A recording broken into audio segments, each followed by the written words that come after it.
교회는 병원이다 라는 제목으로 하나님 말씀 전하겠습니다. 저는 우리나라에 살면서 감사한 게 참 많은데요. 성도님들도 그러시죠? 우리나라 참 좋잖아요. 그렇죠? 얼마나 감사합니까? 그 중에 의료 시스템이 좋아서 참 감사해요. 왜냐하면 제가 이제 선교사님들 이렇게 나오시면 제일로 힘든 게 뭡니까? 이렇게 물어보면은 자녀들이 아플 때가 그렇게 힘들대요. 자녀들이 아플 때. 우리 네팔 선교사님도 그렇고 지금 들어와 계신 말라위 선교사님도 자녀들이 아플 때 의료 시스템이 대부분 선교사님들이 나가 있는 나라가 이제 어려운 환경이잖아요. 그래서 의료 시스템이 열악해서 힘들다. 우리 다다음 주에 오셔서 말씀 전해주실 성병재 선교사님도 저랑 이제 대학 동기인데 그렇게 가깝진 않았는데 이제 가까워지고 마음이 가는 그런 계기가 이제 말라위잖아요. 아프리카잖아요. 말라위가 거기에서 선교하는데 이제 아이가 열이 나는 거예요. 열이. 그래서 제가 되게 미안하더라고요. 시차 때문에 밤늦게 기도 제목을 올렸어요. 기도가 얼마나 간절하면 늦게 기도 부탁한다고. 뭐 한국에서는 아무 일도 아니지만 열나는 아이 얼마나 마음이 안타깝겠어요. 근데 저는 푹 자고 다음날 새벽에 그걸 보게 된 거예요. 미안하더라고요. 뭐 안정적이고 뭐 병원 많고 응급실 가면 되는 그런 환경 속에 나는 있는데 선교사님들 그런 어려운 환경 속에 있으니까 되게 마음이 가고 또 이제 위해서 기도하게 되고 육신을 치료하는 병원이 참 필수적이에요. 그렇죠? 그래서 우리가 감사를 느끼기도 해요. 가까이에 의료 시스템 좋은 병원들이 많이 있으니까. 그런데 육신을 치료하는 병원만큼 또 중요한 것이 영혼을 치유하는 병원입니다. 영적으로 보면 교회가 영혼을 치유하는 병원이에요. 교회의 몸 대신 주님이 영혼을 고치는 의사 선생님이에요. 교회의 머리 대신 예수님이 영혼을 치유하는 선생님이에요. 의사 선생님입니다. 그래서 좋은 교회의 정의들이 참 많이 있는데 저는 이 정의도 참 좋은 것 같아요. 교회는 병원이다. 여러분, 교회는 좋은 병원이 돼야 될 줄로 믿습니다. 그러면 좋은 병원의 기준이 뭘까요? 교회가 좋은 병원이 돼야 하는데 좋은 병원으로서의 교회는 어떤 모습이어야 할까요? 제가 보면은 치유받는 분위기예요, 분위기. 잘 치유받고 잘 회복될 수 있는 그런 영적인 분위기가 있는 교회가 좋은 병원으로서의 교회입니다. 보세요. 병원이라는 것은 모든 연약함이 다 용납되는 곳이에요. 아프니까 그거 치유하려고 왔잖아요. 저는 어렸을 때 이렇게 그런 얘기 들을 때가 참 많았어요. 병문안 같은 거 하면 가스가 나와야 되는데 아직 가스가 안 나왔다. 막 기도 부탁해요. 가스 나오게 해주세요. 막 가스 나왔다고 또 좋아하고. 저는 어린 마음에 가스가 뭔가 방귀잖아요. 가스가. 장이 수술 후에 정상으로 돌아와서 이제는 음식도 먹을 수 있고 또 물도 마실 수 있고 그런 기준이 가스가 나오는 거잖아요. 방귀 뀌는 것도 좋아하고 막 기뻐하는 그런 것이 다 용납되는 곳이 바로 병원이죠. 피트니스 센터 가도 그 되게 뚱뚱한 분들 계시잖아요. 그런 분들 오셔서 막 땀 흘리면서 운동할 때 그거 손가락질 하지 않잖아요. 당연히 살 빼러 오셨구나. 체중 감량하러 오셨구나. 운동하러 오셨구나. 그것이 용납되고 당연하게 여겨지는 그런 분위기. 교회도 마찬가지입니다. 죄인들이 모인 곳이 교회예요. 치유받기 위해서 혈기 있고, 그죠? 막 거짓말하고, 남의 것 탐내고, 이기적이고, 욕심 있고, 그런 것들을 치유받기 위해서 교회에 왔는데, 회복되기 위해서 고쳐보려고 왔는데, 병원에서도 아파서 병원 왔는데 당신 왜 아프냐고 손가락질하면 그건 좋은 병원이라고 할 수 없죠. 교회도 마찬가지입니다. 다 죄인이에요. 연약한 모습들이 있습니다. 그거 고치려고 온 거예요.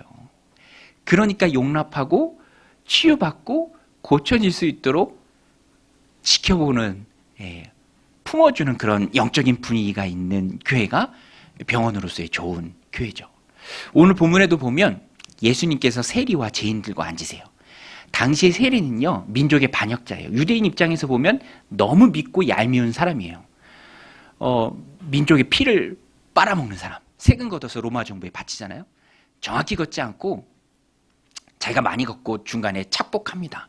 그리고 그러니까 세리는요, 재정적으로는 좀 여유 있을지 모르지만 굉장히 부끄러운 직업이에요. 죄인하고 성경에 보면 동일하게 나옵니다. 그리고 누구 집 아이가 세리 됐다 그러면은 회당에서도 출교당합니다. 쫓겨나요. 단절이에요, 단절. 굉장히 부끄러운 일이죠. 그럼에도 불구하고 돈이 좋은 거예요. 돈이 좋은 거예요. 가족이 대수냐, 민족이 대수냐, 나는 돈이 최고다. 뭐니 해도 머니가 제일이다. 그거예요. 그랬던 레위, 이제 다른 평행 본문에서는 마태로 나오죠. 하나님의 선물이다라는 뜻의 마태. 본명은 레위고 나중에 예수님 주신 이름인 것 같아요. 그 마태, 오늘 본문의 레위. 예수님이 부르세요. 제자로 부르십니다. 그럴 때 이제 순종하고 제자가 되고, 예수님의 집이 아니라 레위의 집이었던 것 같아요. 잔치를 배설합니다. 그러니까 죄인이니까 당연히 죄인 친구들 많겠죠. 세리니까 세리 친구들이 얼마나 많겠습니까? 다 몰려와서 잔치를 이룰 때 예수님 그 식탁 자리에 앉으신 거예요. 그 예수님 때는 그 유대인들의 식사 관습이 비스듬히 누워서 먹는 거였어요. 오늘 본문에도 앉았다라고 나오는데, 우리 이따가 식사할 때처럼 식탁에 앉은 게 아니라 문화예요, 문화. 비스듬히 이렇게 누워서 식사를 하신 거예요. 이렇게 집어먹고. 근데 지금도 그렇지만 먹는 게 인격적 교제잖아요. 바리새파에 속한 서기관들이 볼 때 이게 못마땅한 거예요. 이게 불만인 거예요. 그래서 비난합니다. 어째요 너희 선생은 선생이라고 하는데 저 세리들과 그 민족의 변주를 짜고 손가락질 받는 그 세리들과 또 죄인들과 함께 인격적 교제를 식탁에서 나누시느냐, 아주 친밀한 교제를 나누시느냐, 불만을 제기하죠. 그때 예수님이 말씀하십니다. 오늘 말씀의 주제가 되는 핵심 구절인데요, 우리 17절 같이 한번 읽겠습니다. 시작. 예수께서 들으시고 그들에게 이르시되 건강한 자에게는 의사가 쓸데없고 병든 자에게야 쓸데 있느니라. 나는 의인을 부르러 온 것이 아니요 죄인을 부르러 왔노라 하시니라. 이거예요. 예수님은 의사 선생님입니다. 당연히 진찰해야죠. 교제해야죠. 함께 시간을 보내야죠. 치유해야죠. 우리 상가 2층에도 소아과 병원 있잖아요. 365 병원이에요. 주일에도 합니다. 제가 가끔 봐요. 저희 아내도 보고 부리나게 이렇게 올라오시고, 병자 보기 위해서, 진료하기 위해서. 당연히 예수님도 영적인 의사 선생님인데 죄인들과 함께 해야죠. 치유받으려고 온 것입니다. 그래서 교회는 병원이에요. 병원. 성경적인 이상적인 교회도 그 병원의 의미가 그대로 녹아 있습니다. 에베소 교회를 보면 그래요. 바울이 세운 교회예요. 또 도시에 있는 교회입니다. 이렇게 봤을 때 참 이상적이다 할 만한 조건들을 다 갖춘 교회가 바로 에베소 교회예요. 그런데 그런 이상적으로 보이는 그 교회에 바울이 나중에 편지할 때 너희 물건 훔치는 거 그만해라. 거짓말하는 것 좀 끊어내라. 이렇게 얘기해요. 그런 걸 하고 있기 때문에 바울이 그렇게 편지하는 거예요. 친정아버지가 바꿔놓을 것 같은 딸에게 끼니는 잘 챙겨 먹고 있느냐라고 묻는 것과 같아요. 그런 상태에 있기 때문에 바울이 그렇게 편지를 쓰는 것입니다. 교회는요, 죄인들이 모인 곳이고 치유받는 곳이고, 그래서 좋은 교회는 잘 치유받을 수 있도록 용납하고 관용하는 분위기가 있는 교회가, 영적인 분위기가 있는 교회가 좋은 교회입니다. 여러분, 오늘 우리 강동정윤교회가 좋은 병원과 같은 교회가 되기를 소원합니다. 우리가 그래서 이 말씀을 꼭 붙들어야 돼요. 어떻게 하면 우리 교회가 영적인 병원으로서 잘 치유받고 용납되는 치유 행위가 잘 일어날 수 있는, 품어주는 그런 영적인 분위기 있는 교회가 될까? 오늘 말씀에 보면 두 가지로 우리가 알 수 있습니다. 첫 번째는 먼저 주님의 능력을 신뢰하는 거예요. 우리 한번 따라서 하겠습니다. 주님의 능력을 신뢰하라. 여러분, 주님은 병자를 고치실 충만한 능력을 갖고 계신 분입니다. 오늘 본문에도 보면 이것이 잘 나오는데요. 레위를 주님께서 제자로 부르셨을 때 아주 간결하게 그 과정을 마가가 소개합니다. 마가복음에만 나오는 그런 특징이에요. 마가가 이것을 통해서 강조하고 싶은 것은 주님께서 돈이 최고인 줄 알고 세리의 자리에 앉아서 그 욕심에 자신의 인생을 살아가는 레위를 부르실 때 나를 따르라. 그때 즉시로 레위가 순종합니다. 여기서 마가가 강조하고 싶은 것은 레위가 순종하는 레위의 마음도 중요하지만 그것보다 먼저 신적인 어미로우신 권위를 가지고 부르시는 거예요. 그 부르심에 저항할 수 없습니다. 시간을 끌 수 없어요. 지체할 수 없습니다. 왜? 주님의 그 부르심 자체에 어미로우신 하나님의 권위가 있기 때문에 그 능력에 힘입어서 그 능력이 레위를 덮어서 돈 욕심에 사로잡힌 그의 마음까지도 한순간에 변화된 거예요. 그리고 즉시로 예수님의 제자가 됩니다. 14절 우리 같이 한번 읽겠습니다. 시작. 또 지나가시다가 알포의 아들 레위가 세간에 앉아 있는 것을 보시고 그에게 이르시되 나를 따르라 하시니 일어나 따르니라. 너무 간결하잖아요. 그렇죠? 나를 따르라 하시니 일어나 따르더라. 그런데 그 일어나에 정말로 많은 의미가 있어요. 레위가 앉아있던 그 세관의 자리는요, 노른자 자리입니다. 노른자 자리. 안디바, 헤롯 가문들이 그 쬐끄만 팔레스타인 땅을 다 나눠서 차지하고 있었거든요. 그런데 이 레위가 앉아있었던 그 자리는 안디바와 빌립 사이에 있는 자리예요. 여기저기서 통행세를 받는 자리입니다. 또 이 통관세도 참 많이 받는 그런 자리였어요.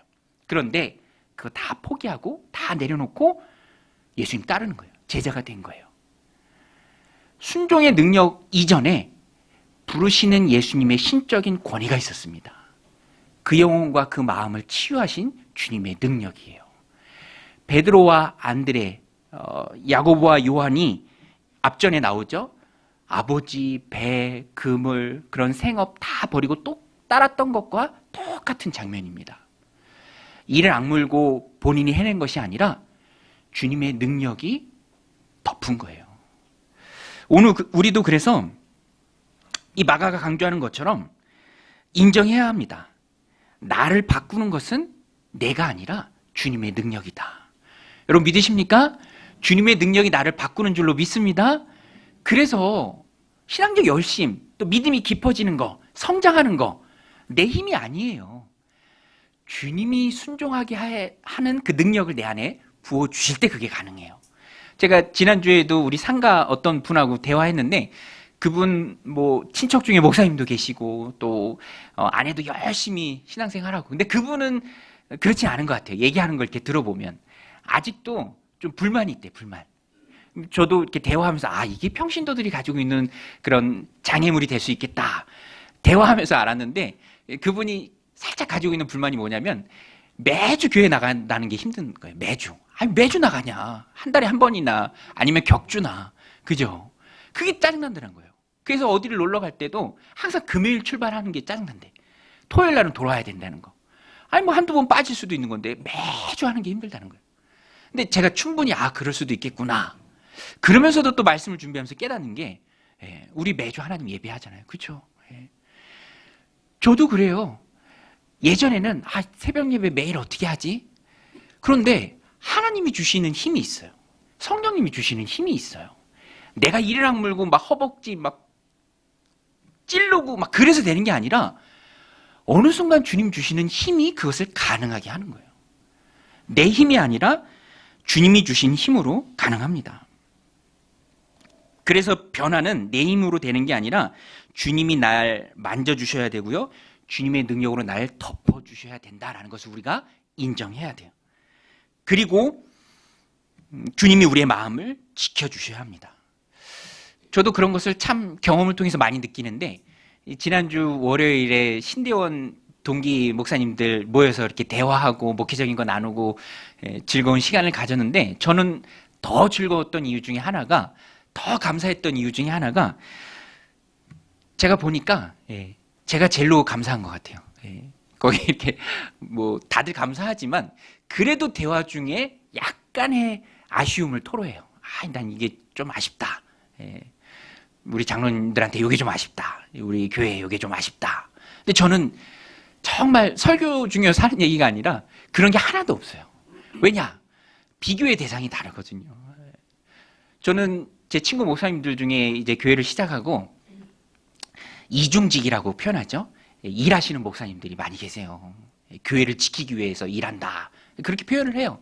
근데 저는 너무 감사한 게 그래도 일하지 않고 목회에만 전념할 수 있어서 그게 너무 감사해요. 그러니까 뭐 불평이나 불만이 있을 수가 없죠. 무슨 불평이나 불만이 있을 수 있겠습니까? 그냥 감사할 따름이에요.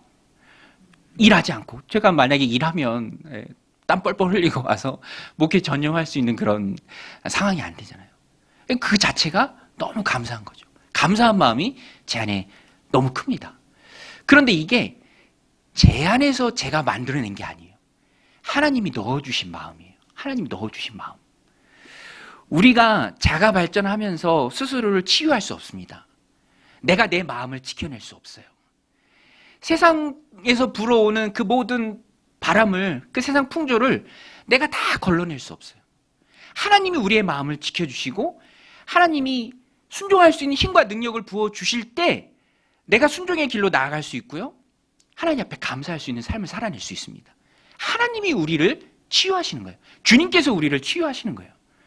레위가 그 좋은 자리, 그 노른자 자리 관두고 뒤도 돌아보지 않고 일어나서 예수님을 제자로서 따를 수 있었던 이유는 레위 안에서 나오는 순종의 힘이 아니라 부르시는 주님의 권세예요. 주님의 능력입니다. 그 능력이 레위를 덮었기 때문에, 그리고 그 능력이 우리를 덮을 때 우리도 순종하면서 달려나갈 수 있는 거예요.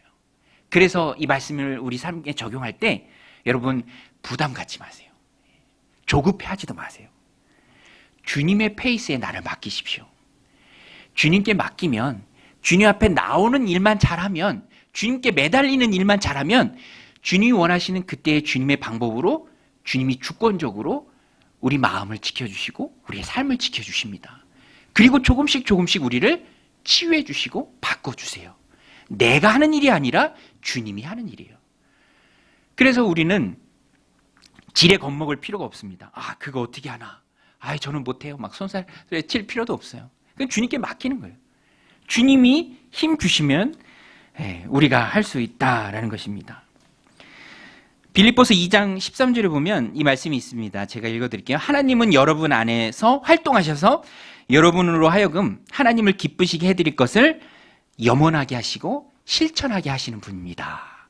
우리 안에 활동하시는 하나님이 계세요. 그 하나님을 성령님이다라고 표현해요. 우리 안에 활동하시는 성령님. 그 하나님이 우리가 하나님의 기쁘신 뜻대로 살아갈 것을 염원하게 하세요. 영어 성경에 보면 to will, 의지를 주십니다. 그리고 실천하게 하세요. to act. NIV 성경이 그렇게 번역했어요. 살아갈 수 있는 힘을 주십니다. 그래서 우리는 순종의 능력을 주님이 부어주실 것을 믿고 미리부터 부담감을 가질 필요가 없습니다. 주님이 하세요. 주님이 하십니다. 우리 한번 따라서 하겠습니다. 주님이 하십니다. 여러분 믿으십니까? 주님이 순종하게 하시고요. 주님이 그 자리를 박차고 일어나게 하시고요. 주님이 이겨낼 힘을 우리 안에 부어주십니다. 나는 다만, 예수님 말씀하시잖아요. 요한복음 15장 5절에서 나는 나무고 너희는 가지다. 너희가 내게 붙어만 있으면 많은 열매 맺는다. 가지인 너희가 스스로 열매 맺지 못한다. 내 안에 붙어 있기만 하면 된다. 우리 노력의 초점도 예수님 만나기 위해서 나오는 거예요. 예배를 사모하고 기도로 무릎 꿇고 믿음과 신령한 자리를 지키기 위해서 애쓰고, 그러면 주님이 우리를 바꿔가십니다. 내가 할 수 없는 영역이 있어요.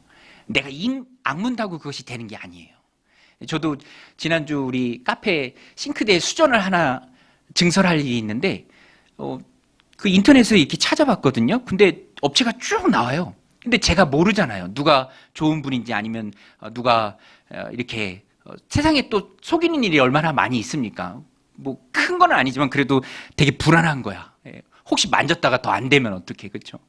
그래서 뭐 기도하면서 이렇게 보면서 한 분 이렇게 전화했어요. 전화하니까 마침 좋은 분이 오셨더라고요. 기술력도 있으시고 또 가격도 적정하게 얘기해 주시고 또 이분이 뭐 저는 믿는 분이라 그래서 어떤 거래를 할 때 신뢰하진 않는데 이분은 왠지 또 신뢰가 되더라고요. 저도 교회 다녀요. 막 그러면서 청년부 때가 제일 좋았어요. 결혼하니까 재미가 없어요. 막 그런 얘기도 하시면서 설비 기사님 한 분이 필요하거든요. 무슨 일 있을 때 이렇게 얘기할 분이. 근데 보세요. 제가 한 건 이렇게 보고 전화한 것밖에 없어요. 연결해주고 또 이어주고 잘 되도록 지켜주신 분은 하나님이시죠. 제가 작은 예를 드렸는데 우리의 인생도 크게 볼 때 똑같습니다. 주님께서 지켜주셔야 돼요. 우리의 마음을 지켜주시고 순종할 수 있는 힘을 주시고 나의 모난 모습들을 주님께서 깎아주시고 예수님 닮은 모습으로 주님께서 빚어주시고 만들어 가시는 거예요. 레위가 한 것이 아니라 예수님이 하신 거예요. 주님의 놀라운 권능입니다. 주님의 역사예요. 레위가 그 좋은 거를 왜 다 거부하고 따릅니까? 저는 이제 몰랐는데 예전에는 뭐 지금은 그렇지 않겠지만 예전에는 이 공무원 사회가 굉장히 부패했다고 그래요. 레위도 똑같은 거죠. 통행세 많이 받고 부자 되고. 그런데 그것을 다 끊어내요. 레위의 힘이 아니라 주님 부르심의 능력입니다. 여러분, 예수님이 오늘 부르신 예수님께서 우리를 고쳐주실 줄로 믿습니다. 우리는 주님 앞에 나아가고 맡기는 일을 잘하면 됩니다. 그게 바로 교회가 병원이다라는 것을 내가 믿고 증명하는 길이에요. 두 번째는 우리가 잘 치료받고 또 치료가 원활히 이루어지는 교회를 세워나가기 위해서는 이 자신의 본 모습을 볼 수 있어야 돼요. 자신의 본 모습. 목사님, 그게 무슨 말씀이세요? 저는 오늘도 교회 올 때 거울 보고 왔는데요. 제 모습을 잘 봤습니다. 근데 그 내면을 볼 수 있어야 돼요. 거울에 비치는 모습이 아니라 겉모습이 아니라 내면. 신앙은요, 내면에서 이루어집니다. 여러분, 바리새인들이 왜 바리새인일 수밖에 없는 줄 아세요? 겉모습만 봤기 때문에 그래요. 그 겉모습을 중심으로 살았기 때문에 예수님하고 계속 부딪히는 거예요. 예수님의 시선, 예수님의 행동, 예수님의 삶의 목적, 오신 이유 조금도 이해하지 못했어요. 오늘 본문에도 보면 예수님은 비난합니다. 어찌하여 너희 선생이신 예수님은 죄인 세리들과 같이 앉아서 밥 먹느냐. 여러분, 밥 먹는 게 영적인 일이에요. 우리가 목장에서 밥을 먹는 이유도 영적인 가족이기 때문에 그래요. 누구랑 밥 먹느냐, 왜 밥을 먹느냐가 중요하잖아요. 근데 예수님이 밥을 먹는 거예요. 인격적 교제입니다. 죄인들하고 그걸 하고 있는 거예요. 그러니까 잘못된 확증에 자기 확신에 푹 빠져있던 바리새인들이 보기에는 이해할 수 없는 상황인 거예요. 이해할 수 없는 상황. 저는 오늘 이 말씀을 듣는 우리가 그렇게 적용했으면 좋겠어요. 내가 바리새인과 같은 모습이 있지 않은가? 나의 본 모습을 잘 보고 있는가? 이 바리새인들은요, 분리라는 뜻의 히브리어 파라슈에서 파생된 단어입니다. 바리새인, 바리새파, 바리새.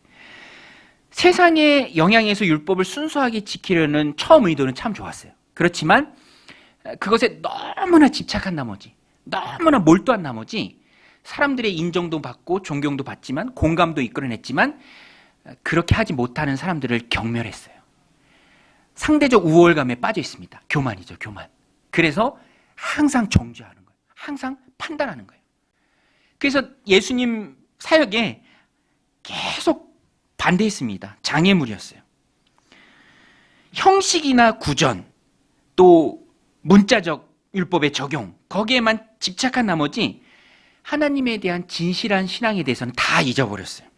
그리고 다른 사람들에게 보여지는 외적인 신앙에만 몰두했습니다. 겉모습. 내가 어떻게 보여지는가. 그래서 예수님의 공생의 기간 동안 예수님 하시는 일을 사사건건 반대하고 사사건건 부딪히고 나중에는 예수님 십자가 못 박는 그 일에 주동이 된 자들, 이 종교 지도자들, 이 바리새파 사람들입니다. 오늘 본문에도 바리새파에 속한 율법 학자들, 서기관들이 나옵니다. 그들이 예수님의 행동에 대해서 이해하지 못하고 반발해요. 15절, 16절 우리 같이 한번 읽겠습니다. 시작. 그의 집에 앉아 잡수실 때에 많은 세리와 죄인들이 예수와 그의 제자들과 함께 앉았으니 이는 그러한 사람들이 많이 있어서 예수를 따름이러라. 바리새인들의 서기관들이 예수께서 죄인 및 세리들과 함께 잡수시는 것을 보고 그의 제자들에게 이르되 어찌하여 세리 및 죄인들과 함께 먹는가? 어찌하여? 이해 못해서 나오는 말이잖아요. 어찌하여? 선생이라고 하는 자가 어찌하여 죄인 세리들과 함께 먹느냐? 세리는요, 말씀드린 것처럼 돈은 좀 벌지 모르지만 단절이에요. 공동체에서 단절입니다. 그리고 경멸하는 직업이에요. 민족의 반역자. 그러니까 죄인하고 동일시되는데 또 레위가 예수님 제자 된 거 축하하면서 부른 사람들이 다 세릴 거 아닙니까? 친구들. 그러니까 비난하는 거예요. 이해하지 못하고. 그때 예수님이 말씀하시죠. 이런 비난 다 예상하셨습니다. 예수님이 예상하지 못하셨겠어요? 그럼에도 불구하고 그들에게 전할 메시지가 있는 거예요. 내가 왜 이 땅에 왔는지, 내가 누구인지, 왜 이 자리에서 그들과 함께 비난을 감수하면서 식사 자리에 앉았는지. 우리 17절 말씀 한 번 더 읽겠습니다. 시작. 예수께서 들으시고 그들에게 이르시되 건강한 자에게는 의사가 쓸데없고 병든 자에게라야 쓸데가 있느니라. 나는 의인을 부르러 온 것이 아니요 죄인을 부르러 왔노라 하시니라. 이 바리새파 사람들이 가지고 있던 자기 확신을 깨부수는 말씀이세요. 아마 이 말씀을 듣고 조금이라도 양심이 있는 이 바리새파 사람들은 고개를 끄덕였을 것 같아요. 아, 그렇구나. 죄인을 부르러 오신 주님이시구나. 그러면 왜 그들은 이전에 예수님의 행동을 전혀 이해하지 못했을까? 왜 비난하기에 바빴을까? 다르게 생각한 거죠. 틀리게 생각한 겁니다. 잘못 생각한 거예요.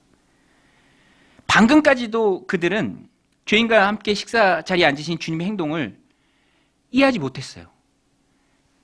틀리게 생각했기 때문에, 자기 확신에 가득 찼기 때문에, 자기가 죄인이라는 것을 알지 못했기 때문에, 스스로 의로운 자라는 자기 확신이 가득했기 때문에 죄인과 식사 자리에 앉으신 예수님을 이해하지 못한 것입니다. 틀린 관점이에요. 그들은 외부의 것, 겉모습에 집착했습니다. 그러나 예수님은 긍휼의 마음으로 치유받아야 할 그들의 내면을 바라보셨어요. 그러니까 바리새인들은 사람들을 정죄하기에 바쁜 거예요. 겉모습에만 몰두하는 거죠. 전혀 다른 곳을 바라보고 있는 거예요. 잘못된 것을 바라보고 있는 거예요. 그리고 자기 자신의 본 모습을 온전히 보지 못합니다. 교만한 거죠. 교만의 마음을 깨고 나와야 합니다. 교만은요, 눈을 가리고 귀를 닫게 해요. 그래서 이 바리새인들처럼 잘못된 자기 확신에 빠져 있게 만듭니다. 그리고 진실한 예수님에 대해서 이해를 못해요. 비난하기에 바쁩니다. 왜? 교만하니까. 눈이 가려져 있으니까. 귀가 닫혔으니까. 잠언 1장에 보면 지혜가 의인화되어서 사람들에게 손 내밀고 막 불러요. 나를 좀 만나라. 내 말을 좀 들어라. 그런데 잠언 1장에 나오는 사람들이 그것을 철저히 무시합니다. 귀를 기울이지 않아요. 교만하기 때문에. 눈이 가려져 있으니까. 지혜는 무슨 지혜냐. 그리고 제멋대로 삽니다. 그러다가 자기가 산 그 일에 대한 책임을 다 지어요. 그때는 후회해도 소용이 없죠. 지나간 버스에는 손 들어봐야 소용없다. 그런 말처럼 철저히 자기 행위의 열매를 사람들이 먹게 됩니다. 지혜의 교훈을 무시했기 때문에, 마음의 교만이 가득했기 때문에. 여러분, 오늘 우리는 교만을 떨어내야 돼요. 그리고 우리의 모습을, 주님의 은혜가, 주님의 치유가 필요한 우리의 모습을 그대로 볼 수 있어야 합니다. 그게 은혜예요. 우리의 모습을 볼 수 있어야 돼요. 치유받아야 우리의 모습을 봐야 합니다. 그래서 저 사람이 치유받을 사람이 아니라 내가 치유받아야 할 사람. 그 설교 하도 그렇잖아요. 오늘 설교는 그 사람이 꼭 들어야 되는데. 김 집사, 이 집사, 박 집사가 들어야 되는데. 여기 김 집사, 이 집사, 박 집사님들 걱정하지 마시고요. 그냥 하는 얘기입니다. 제일 많은 거. 우리 양 집사님도 계시고 그런데 양 집사라고 하면 안 되잖아요. 그죠? 민 목사가 들어야 되는데. 내가 들어야 돼. 내가 자기의 본 모습을 봐야 돼요. 자꾸 그 사람이 들어야 된다고 생각하는 마음을 내려놓으세요. 하나님의 말씀은 내게 주신 하나님의 음성이에요. 그게 하나님의 말씀을 제대로 받는 자세입니다. 자기의 본 모습을 볼 수 있어야 돼요. 저도요, 결혼하고 10kg 이상 쪘거든요. 제가 늘 69, 70이다가 결혼하고 80 초반대까지, 제 전성기 때가 80 초반대까지 갔어요. 그게 저는 제가 뚱뚱한지 몰랐어요.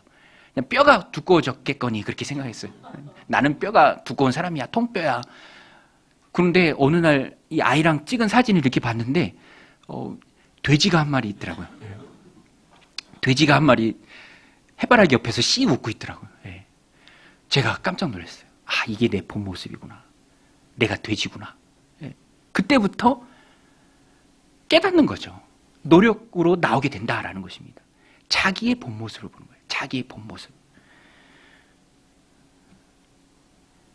그래서 저는요, 다른 사람의 말을 새겨 들으려고 애써요. 혹여라도 내가 놓치는, 나도 모르는 나의 모습이 있을 수 있잖아요. 그래서 다른 사람의 말을 새겨 들으려고 합니다. 예전에, 아주 예전에 어떤 분이 저한테, 그분은 되게 직설적으로 얘기하는 분이에요. 본인도 알아요. 나는 직설적으로 얘기한다. 저한테 직설적으로 얘기하는 분이 이제 저한테 얘기하니까 얼마나 그 표현이 적나라하겠어요. 저한테 그러시더라고요. 아, 목사님은 때우는 것 같다. 준비하는 게 아니라 때우는 것 같다. 뭐 메시지 전하는 거나 뭐 하는 게 때우는 것 같다. 되게 직설적이잖아요. 그렇죠? 근데 제가 그 얘기를 듣고 기분이 나쁘지는 않습니다. 왜냐하면 저는 때우지 않아요. 저는 하나님 앞에서 전력 투구합니다. 24시간, 32시간 메시지도 준비합니다. 그런데 왜 그렇죠, 목사님? 이렇게 얘기할지 모르지만 그런 비유가 좀 맞을 수도 있어요. 제가 사실 그 배에 복근이 있거든요. 믿지 않으시겠지만 식스팩이 있습니다. 저희 가족들은 다 알아요. 만져봐서 제 복근이 있어요. 근데 보이진 않아요. 왜 안 보이죠? 있지만 그게 지방에 가려있기 때문에 보이진 않아요. 열심히 준비하지만 절대로 때우지 않아요. 성실하게 하나님 앞에서 준비합니다. 그러나 딜리버리를 잘 못할 때도 있어요. 그래서 그 얘기를 듣고 뭐 기분이 나쁘거나 그러진 않았어요. 조금도. 오히려 이해를 하게 됐죠. 이분이 왜 그러신가. 그럼에도 불구하고 저는 그 말을 제 마음의 도구로 삼아요. 정말 만에 하나라도 행여라도 혹시라도 내가 내 사역을 때우기 식으로 하면 안 되기 때문에 하나님 앞에 철저히 깨워서 준비해야 하기 때문에 그 말을 저는 도구로 곱씹습니다. 곱씹어요. 왜냐하면 내가 하나님 앞에서 진실하고 내 모습을 봐야 하기 때문에 내가 보는 나의 모습과 다른 사람이 보는 나의 모습과 하나님이 보는 나의 모습이 뭐 완전히 같을 수는 없지만 거의 대동성이해야 합니다. 그래서 우리는 나의 본 모습을 볼 수 있어야 돼요. 오늘 바리새인들 의롭다는 착각에 빠져 있습니다. 여러분, 우리 수요일마다 출애굽기 살펴보고 있는데 바로의 특징이 뭐예요? 안 들어요. 죽어도 안 들어요. 계속 고집부려요. 어쩜 그렇게 안 들을 수가 있을까? 어쩜 그렇게 자기의 본 모습을 보지 못할까? 이번 주에도 지난주 수요일날 말씀에도 그 예굽의 요수사도 얘기합니다. 이거 하나님의 손입니다. 하나님의 권능입니다. 우리 못합니다. 그러면 좀 들어야죠. 안 들어요. 자기 확신에 빠져 있어요. 잘못된 자기 확신.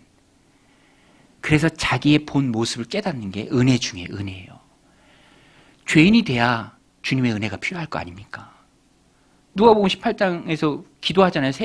세리와 바리새인들은 나는 일주일에 2-3번 금식하고 소득의 11조 꼬박꼬박 보내고 토색 불이 간음 안 하는데 저기 있는 저 세리와도 같지 않음을 나는 감사합니다. 자기의예요. 누가 그렇다고 했습니까? 근데 반면에 세리는 저 뒤끝에서 하늘을 우러러 보지도 못하고 고개 푹 숙이고 가슴을 치면서 눈물을 흘리면서 하나님 용서하옵소서, 죄인입니다. 둘 중에 누가 의롭다 하심을 얻고 돌아갑니까? 세리예요, 세리.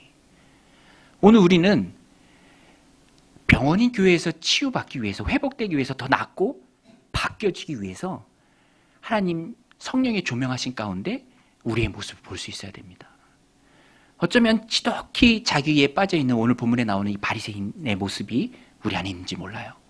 우리를 볼 수 있어야 돼요. 주님은 그것을 깨주십니다.